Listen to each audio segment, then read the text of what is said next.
Bonjour. Tous les vidéastes sur YouTube ont accès à des données sur leur contenu. Et ces données, on les retrouve sur le YouTube Creator Studio. Le voici pour ma part. On voit déjà sur le tableau de bord de la chaîne quelques données déjà, comme les performances de la dernière vidéo, le nombre d'abonnés actuellement, le nombre de vues et la durée de visionnage sur les 28 derniers jours, et les vidéos les plus regardées de ces dernières 48 heures. Et pour avoir plus de données, il faut aller cet onglet des données analytiques. Et dans cette vidéo, je vais vous les montrer.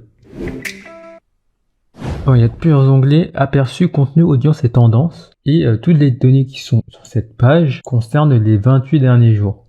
Donc on voit que ma chaîne a enregistré 252 vues au cours des 28 derniers jours. On peut voir la courbe par jour. Par exemple, ça allait au plus haut à 16, samedi 3 janvier. Et le bas, le 1er janvier, il n'y a que 2 vues. Alors, remarquez que mes vues sont à peu près comme d'habitude, c'est-à-dire entre 240 à 310. La durée de visionnage en heure qui est à 8,9, 1,1 heure de moins que d'habitude. Évidemment, là, on voit bien le creux des fêtes. Et le nombre d'abonnés plus 2, à peu près équivalent aux 28 derniers jours. On descend et là, nous voyons les contenus populaires à cette période, les contenus qui ont fait le plus de vues durant ces 28 derniers jours. Et on retrouve cette vidéo qui a plus de 10 000 vues, qui date du 14 juin 2022. Et c'est un fiasco, Rosetta Stone.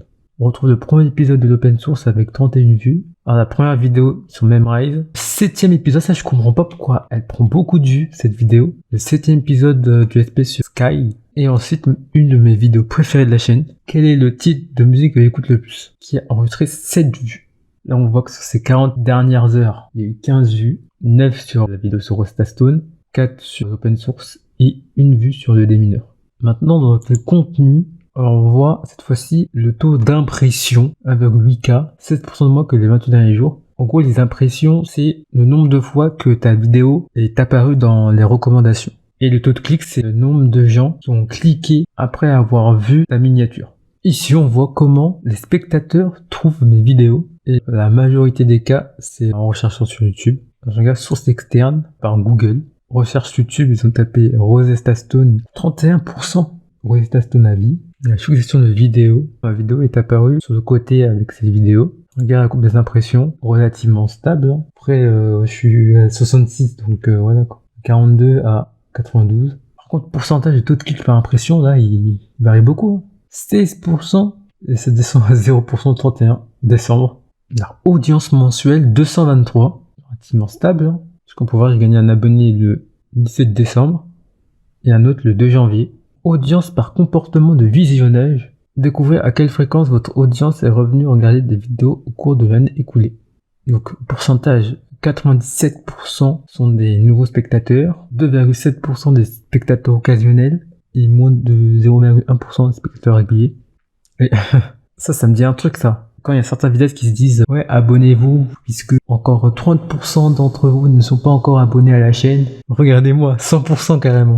Alors, chaîne regardée par vos audiences. Alors, tout ça là, chaîne regardée par votre audience, ce que votre audience regarde, âge et genre, format que vos spectateurs regardent sur YouTube, je pense que je sais pas assez de vues pour avoir ces statistiques là. Alors, type d'appareil, ça regarde mes vidéos sur mobile, 51,4%, et juste derrière l'ordinateur, 39,5%, téléviseur quand même, 8,2%, et tablette 4%. Top des régions en vue française à 22%. Pour voir plus, ça m'emmène où ça? Ça m'ouvre le mode avancé qu'on va voir juste après. Alors tendance, trouver des idées pour votre prochaine vidéo. J'ai déjà vu ça et il y a des moments où il n'y a rien. À aspiration, c'est là. Attends, on va voir ça. C'est trouver votre prochaine idée. Et à un moment, au début, il ne trouvait rien du tout. Là, on va voir est-ce qu'il a trouvé quelque chose. Ok. Waouh, c'est quoi? C'est Disconstruing the Design Psychology Behind Addictive Mobile Puzzle Games. Parce que j'ai fait Memrise et Duolingo, ça. Et Rosetta Stone. Ça fait plein de miniatures IA, là. Qui, ouais. Pas fan de ces idées. C'est aucune de ces idées m'intéresse. Bon, on a un peu fait le tour. Maintenant, on va aller dans le mode avancé où il y a encore plus de données. Et là, je constate que ça a changé depuis la dernière fois. Je sais pas depuis quand ça a changé, mais comme je regarde pas trop souvent. Donc là, cette fois-ci, ok, on retrouve le classement des vidéos les plus vues les 28 derniers jours. Et c'est aussi une courbe. Et on voit que sur les 28 derniers jours, la vidéo sur Rosetta Stone était la plus vue. Il n'y a aucune autre vidéo qui a été plus vue que cette vidéo-là, à part ici. où le premier épisode Open Stone a autant fait de vues que la vidéo sur Rosetta Stone le 18 décembre 2025. À part ça, c'est au-dessus, hein. Et d'après ce tableau, c'est cette vidéo sur Rosetta Stone qui m'a fait gagner 2 abonnés en plus à cette période-là. Et on peut voir aussi en déroulant les revenus estimés qui sont de 0 évidemment, le nombre d'impressions et le taux de clic par impression. Il y a une vidéo qui a 50% de taux de clic, elle a été montrée 2 fois. C'est-à-dire que ça a été cliqué une fois seulement. Donc là, il y a beaucoup de choses là. On peut faire le graphique en barre. Est-ce que ça va être lisible ça? Oula. Ok. Mais du coup, on n'a pas par jour. Là, ce qu'on peut faire par an. Ouais, c'est n'importe quoi.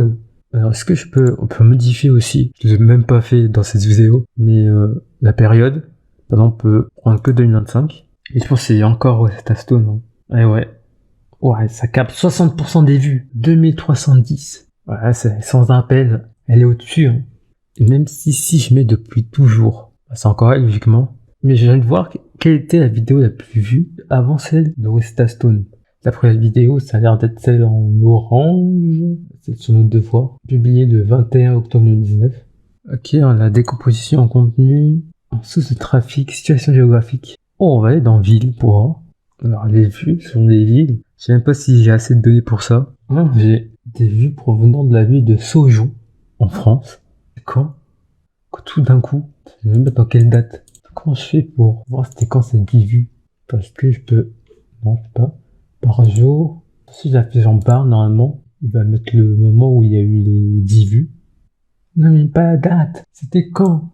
Ah, peut-être je peux faire par date ici, non? Métrie. Non, waouh, il y a beaucoup de choses là. Non. Ah, date. Non, pas de date de publication. Comment je fais? Sinon, je peux jouer avec la période. C'est en juillet. Donc, je vais me faire ça. Je vais mettre le 1er juillet 2024 à 31 janvier 2024. Normalement, là, on va l'avoir. Là. Eh oui, c'est 16 juillet 2024. Je sais pas pourquoi à Saujon. Tout d'un coup, il y a eu 10 vues. Je sais même pas c'est où. Ok, commune du sud-ouest de la France. Alors, c'est vers où ça? Royan. Rendez-vous. Ah, ok. Vers Saintes. Ok, au nord de Bordeaux. Ok, La Rochelle là-bas. Ok, c'est là. Pourquoi ici même? Il y a eu 10 vues. Ok, je reviens sur les 28 derniers jours. Et cette fois-ci, je vais prendre système d'exploitation. Je pense que je vais avoir du Android, Windows, ouais. Ok, Android et Windows en tête. Ici, je mets depuis toujours. Ok, c'est pareil. Hein.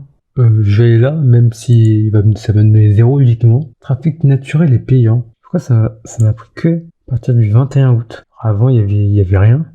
Par date. Du coup, je peux avoir la date à laquelle j'ai fait le plus de vues. Attends, je vais mettre ça depuis toujours. Et si je fais... Comment je fais pour classer là? Ok, le 8 novembre 2022. 129 vues en un jour. Je pense que ça coïncide avec la vidéo sur Crunker.io où j'avais fait un nombre de vues. Je crois que j'ai fait... je sais plus, il faut que je regarde. Comme je regarde ça déjà. Ok, la vidéo c'était le 7 novembre. Ok, ça coïncide du coup. Quand je viens de donner analytique. Mais regardez, est-ce que je peux... Attends, je vais voir. Il faut que je zoome sur le truc parce que c'est une dinguerie en vrai. Hein. Quand la vidéo elle est sortie le 7 et le 8 j'ai dit à 52. Et là, en moins d'une semaine, je suis à 188. Je sais pas pourquoi. Peut-être qu'il y a eu un événement sur le jeu.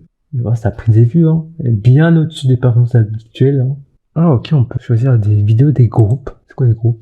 Je sais même pas c'est quoi. Attends, je vais regarder. Les groupes sont des collections personnalisables rassemblant au maximum 500 de vos vidéos. Ils vous permettent de regrouper des contenus similaires et de consulter les données associées au même endroit. 500 vidéos, dis donc. Je sais même pas si j'y risque là. Hein. Là, j'étais sur une vidéo. Là, je peux faire sur la chaîne. Et là, on retrouve ce qu'on a vu tout à l'heure, non? Son texte de lecture. Il y a ça. C'est un groupe de base. Hein. Type de lecteur. C'est quoi? Est-ce que c'est un YouTube Main? Lecteur YouTube standard intégré. Ah, tu peux intégrer des applications ici tiers. Okay. Bah, YouTube Main est au-dessus. Hein. Alors là, je vois, on peut exporter l'affichage de ces données. Et ici, on voit qu'il y a des presets d'affichage des données. Nous avons le contenu populaire, les sources de trafic, les principales régions au cours des 28 derniers jours, et des rapports spéciaux, audience par âge et par genre, taille et évolution de l'audience, rétention d'audience, performance de la vidéo au cours des 24 premières heures, et performance en temps réel.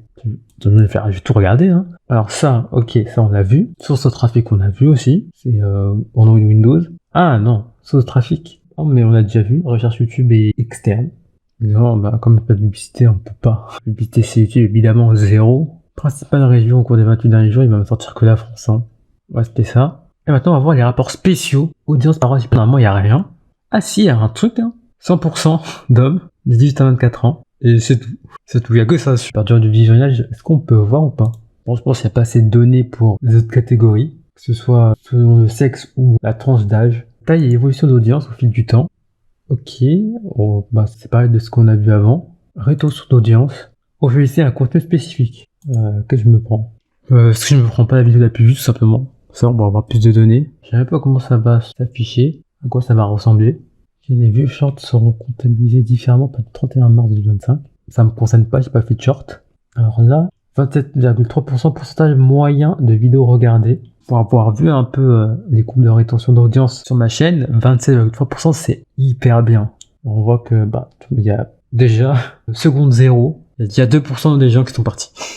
On descend, après ça se stabilise ici, vers 7 minutes. Et à la fin de la vidéo, évidemment, ça part. Et il n'y a plus que 4% des gens qui sont allés vraiment jusqu'au bout du bout du bout. Et là, nous avons un petit guide du graphique. Une courbe plate signifie que les spectateurs regardent cette partie du début à la fin. Une baisse progressive indique que la vidéo capte un peu moins l'attention des spectateurs au fil du visionnage. Les pics indiquent que plus de spectateurs regardent à nouveau ou partagent un ou des passages de la vidéo. Les baisses indiquent que les spectateurs sautent ce passage de la vidéo ou arrêtent leur visionnage à ce moment précis. Donc là, c'est un peu plat et ça baisse progressivement. Et je peux classer par rapport à d'autres vidéos. On peut faire ça. Hein. Donc je sais pas comment je dis ça. Moyenne, faible, élevée. Au-dessus de la moyenne, ça veut dire que ça, il y a plus de gens qui sont sur la vidéo par rapport à d'autres vidéos. Mais après, ça veut un peu rien dire parce que cette vidéo, c'est une des celles qui a la meilleure rétention d'audience. C'est pour ça que cette courbe est assez haute. Par exemple, si je mets, par exemple, une vidéo qui a, c'est pas beaucoup de vues, les dernières, par exemple, j'ai un épisode de SP sur The Room. Là, on est à 5,2%. Il n'y a même pas de courbe. Dernier épisode de SP sur Monument de Vallée. Je pense qu'on est plus de 5,2, non? 5,8. Ok, là, ouais, ça fait chiouk. Ça fait des vagues. Activité détaillée. C'est quoi la différence? Ah, activité insuffisante. Attends, je vais la mettre sur Resta Stone. Hein. Ah, j'ai pas assez de vues. Hein. Ah, par contre, ici. Ah, ça, c'est quoi ça? Je sais même pas c'est quoi. C'est pourcentage. Ah, là, c'est pas en pourcentage, là, c'est en nombre de viewers. Seconde 0, c'est à 9924. C'est-à-dire que logiquement, il y a des gens qui ont regardé la vidéo plusieurs fois. Ou alors, ça a aucun rapport avec ça. Une performance de la vidéo au cours des 24 premières heures. Oh! Comment je lis ça, là? Numéro 2, gérer jusqu'au bout de des mineurs.